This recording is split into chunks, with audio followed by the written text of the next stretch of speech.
આજની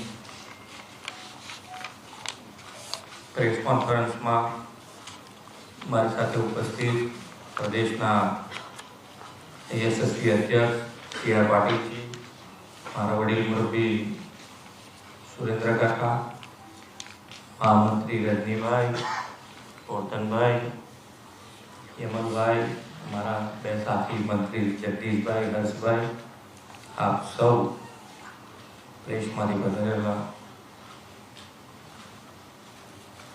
સૌ કાર્યકર્તા, ઉપસ્થિત સૌ કાર્યકર્તા,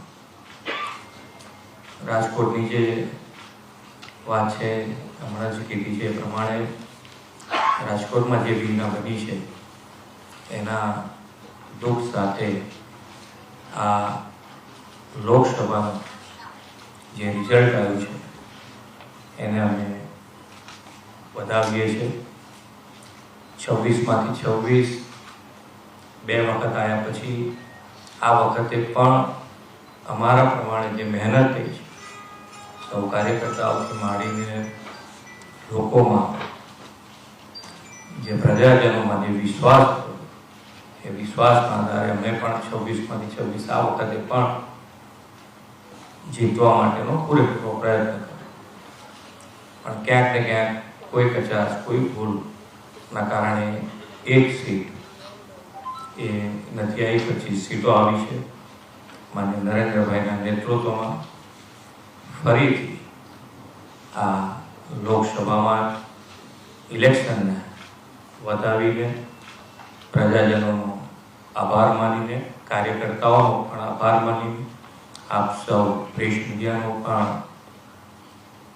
આભાર માનીને અમે ફરીથી જે પણ કચાશ હશે, જ્યાં પણ અમારી તકલીફ હશે એ તકલીફ દૂર કરી અને ફરી મજબૂતાઈથી માન્ય નરેન્દ્રભાઈ, માન્ય અમિતભાઈ, સી.આર. પાટીલજી અને અમે સૌ સાથે મળી અને ગુજરાતને જે ગતિથી વિકાસની ગતિ અમે પકડી છે એનાથી વધારે સારી ગતિથી અમે આગળ વધીશું. ધન્યવાદ.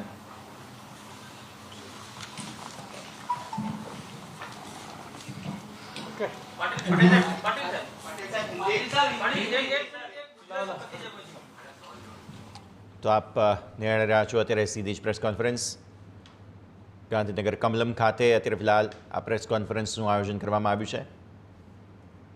મુખ્યમંત્રી ભૂપેન્દ્ર પટેલ અને સી.આર. પાટીલ બંને સંબોધન કર્યું અને કહ્યું કે એક સીટ ગુમાવવાનું દુઃખ. ઉપર 7 લાખની ઉપર, 4 લાખની ઉપર, 380, 395 એવી પણ જે સીટો આવી છે એને 3 લાખ ઉપર ગણી છે. એટલે એથી જોવા જઈએ તો અમારી પાસે જે અમારું ટાર્ગેટ હતું કે 14-15 સીટો ઉપર 5 લાખની લીડ આવે એ કદાચ અમે 11 સીટ ઉપર ઓછી પડી છે. પરંતુ અમે અમારી ભૂલો, અમારી જે ક્ષતિઓ રહી ગઈ હશે એ ચોક્કસ શોધીને અમે ભૂલો સુધારવાનો પ્રયત્ન કરીશું. એ મેં વાત પહેલાં જ કરી છે.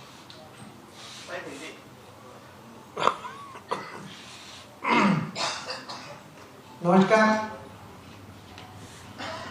आज के हमारी प्रेस में हमारे बीच उपस्थित हमारे आदरणीय मुख्यमंत्री. તો આપ સાંભળી રહ્યા હતા અત્યારે ખાસ સંબોધન આજની જે ગુજરાતની 25 બેઠકોની જીત છે ત્યારબાદ કમલમ ખાતેથી એક વિરામનો સમય અને વિરામ બાદ આપણે ચર્ચાને આગળ વધારીએ.